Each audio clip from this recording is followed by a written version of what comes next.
सोचिए, एक सुंदर निष्कलंक कन्या और उसके पीछे 6000 पुरुष। ना ये युद्ध के लिए था, ना राज्य के लिए, ना गड्डी के लिए, सिर्फ उसे पाने के लिए। और फिर आया एक ऐसा श्राप जिसने प्रेम को पाप बना दिया और वासना को विनाश। ये कोई साधारण कहानी नहीं है, ये कहानी है इंसानी इच्छाओं की सीमा की और उस सीमा को तोड़ने की सजा की। आज की ये कथा बताएगी, जब प्रेम मर जाता है और वासना राज करने लगती है तो अंत सिर्फ विनाश होता है।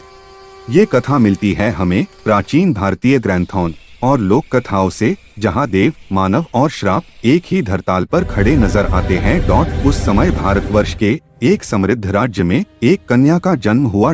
कहा जाता है उस कन्या का सौंदर्य सिर्फ बाहरी नहीं था, उसमें आत्मिक तेज था। उसकी आंखों में करुणा थी और हृदय में शुद्ध प्रेम। जन्म के समय ही ऋषियों ने कह दिया था, ये कन्या साधारण नहीं है, इसके कारण इतिहास बदलेगा। जैसे जैसे कन्या बड़ी हुई, उसकी सुंदरता की चर्चा राज्य की सीमाओं से बाहर जाने लगी। राजा, महाराजा, सेनापति, धनी, व्यापारी, यहाँ तक कि तपस्वी भी सब उसके दर्शन चाहने लगे। लेकिन वो कन्या अहंकार से दूर थी। वो जानती थी सुंदरता ईश्वर का वरदान होती है, हथियार नहीं। वो सिर्फ सच्चा प्रेम चाहती थी। ना शक्ति, ना धन, ना भोग। जैसे जैसे कन्या बड़ी हुई, उसकी सुंदरता की चर्चा राज्य की सीमाओं से बाहर जाने लगी। राजा, महाराजा, सेनापति, धनी, व्यापारी, यहाँ तक कि तपस्वी भी सब उसके दर्शन चाहने लगे। लेकिन वो कन्या अहंकार से दूर थी। वो जानती थी सुंदरता ईश्वर का वरदान होती है, हथियार नहीं। वो सिर्फ सच्चा प्रेम चाहती थी। ना शक्ति, ना धन, ना भोग। उनका जीवन चलता रहा पर मन कभी स्थिर नहीं हुआ। जो राजा थे वो अत्याचारी बन गए, जो साधु थे वो भटक गए। वासना बढ़ती गई पर संतोष कभी नहीं आया।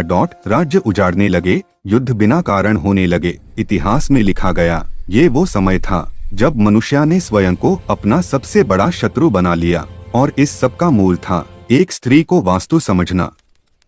कन्या ये सब और नहीं देख सकी। उसने प्रार्थना की, हे ईश्वर, अगर मेरे कारण ये विनाश है तो मुझे इस संसार से हटा लो। देव मौन रहे पर प्रकृति नहीं। कन्या ने देह त्याग दिया पर जाते जाते कह गई, जहाँ प्रेम नहीं होगा वहाँ मेरा पुनर्जन्म नहीं होगा। ये दूसरा श्राप था।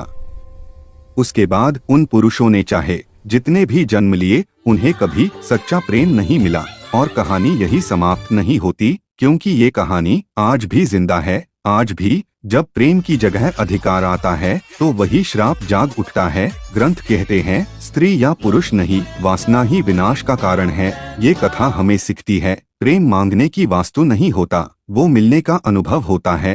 और जो प्रेम को जीत